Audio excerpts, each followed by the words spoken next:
الحمد لله والصلاة والسلام على رسول الله. ساكا waxaan halka ka qabanaynaa war-saxaafadeedkii ugu horeeyay waxaan ka hadli doonaa hadii la yiraahdo afar qodob. waxaan ka hadli doonaa magacaabisteedii, waxaan ka hadli doonaa warbaahinta qaranka iyo ballanqaadkii uu wasiirku bixiyay oo aan waxba ka soo tagalin, safarkii Soomaaliya oo wajigiisa saddexaad aan ku soo maray gobolka Saaxil iyo war hadda soo gaaraya oo ah in la xidhay marwasada jaamacadan oo laga soo qaaday magaalada Berbera. saad ka warsheen waxa la ii magacaabay xoghayaha warfaafinta ee xisbiga mucaaradka ee wadani 9 bisha saddexaad. magacaabisteedu waxay ka dambeysay wadatasho ballaaran oo laga yeeshay buuxinta jagadan oo muhiim ah xisbiga. waana ku faraxsanahay inaan ka qayb qaato kaalin kasta oo la iga baahdo oo wax tari karta xisbiga iyo qaranka labadaba. waxaan cadeynayaa inaanay ahayn xil maran, isla markaana ay jirto xurmo badan, wada tashi iyo isqadarin xisbiga gudihiisa iyo hoggaankiisaba. inta haddaan ku dhaafo tii magacaabisteeda waxaan idin sheegayaa waxa weeyaan ballanqaadkii uu sameeyay wasiirka cusub Cadaani oo uu yiri waxa noqon doona wasiir ka furfuran wasiirkii hore oo ogolaan doona warbaahinta qaranka inay wada isticmaalaan xisbiyada qaranka. arrinkaas wuxuu noqday faan iyo ballanqaad aanay waxba ka jirin, waxaana cadaatay in wararkayagii xisbiga wadani aan laga sii deynin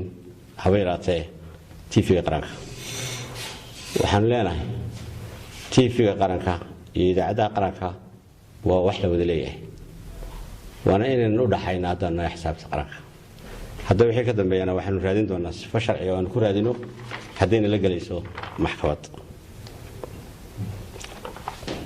waxaan jecelahay inaan idin ka hadlo safarkii sababada wajigiisa saddexaad oo aanu ku maraynay gobolka Saaxil. sidaad ogtihiin waxaa laba safar oo hore lagu soo maray gobolka Togdheer iyo gobolka Awdal. safarka wajigiisa saddexaad oo hogaaminayay gudoomiyaha xisbiga Cabdiraxmaan Maxamed Cabdilaahi Ciro oo ay ku helinayeen saraakiil sare oo xisbiga, xogeyayaal, xildhibaano, garabka haweenka, ka dhalinyarada iyo arrimaha bulshada. waxa uu saan sheegay wajigiisa saddexaad waxaanu maray gobolka Saaxil degmooyinkiisa iyo tuulooyinkiisa in badan. waxyaabaha aan ku soo aragnay waxa ugu badnaa tabarka waraysa safarku wuxuu ahaa wacyigelin lagu wacyigelinayo diiwaangelinta ka bilaabatay gobolka Saaxil maalintii shalay oo aanu rabnay dadka inaan ku baraarujino sidii gobolada kale aan ugu soo maray in ay u diyaar garoobaan diiwaangelinta. safarka qaybtiisa labaad waxay ahayd oo koorgal xaaladda dalka gaar ahaan gobolka Saaxil oo markaa weegaan raafaan mareynay. waxyaabaha aan ku soo aragnay waxa ka ahaa abaaraha ka taagan iyo dhibaatooyinka sidii goboladii kale ka taagnaa ilaahay hay naga soo gaadhay. waxa kale oo aanu aragnay dayac badan oo ka muuqda bulshada deegaanada sida kuwa arrimihii dawladdu ay mas'uulka ka ahayd, hadday tahay waxbarasho, hadday tahay caafimaad,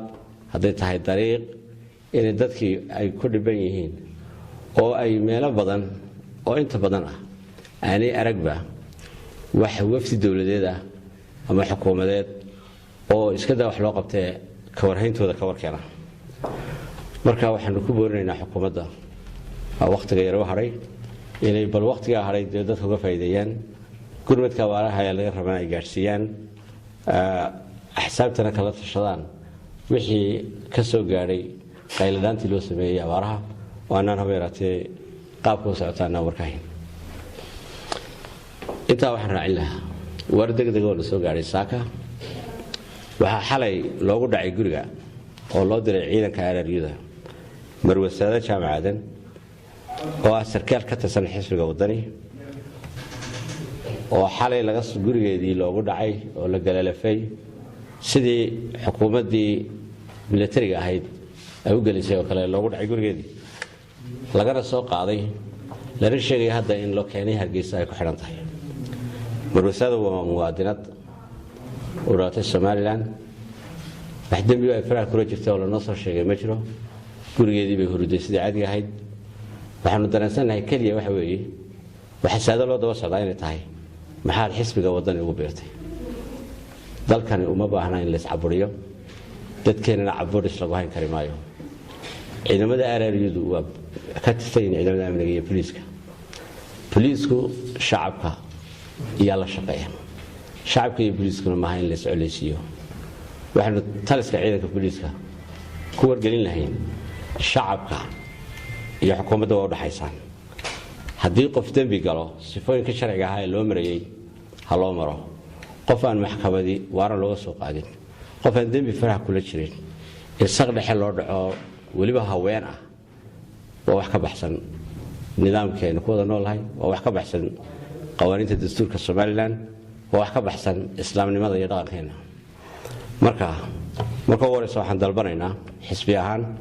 in marwasada loo soo celiyo xuquuqdeeda asaasiga ah oo xorriyadeeda inay gurigeeda ugu noqoto haddii loo hayo wax dambi ah oo ay faraha kula jirtay oo ognahay inay jirin markaa waa in horkeena maxkamadda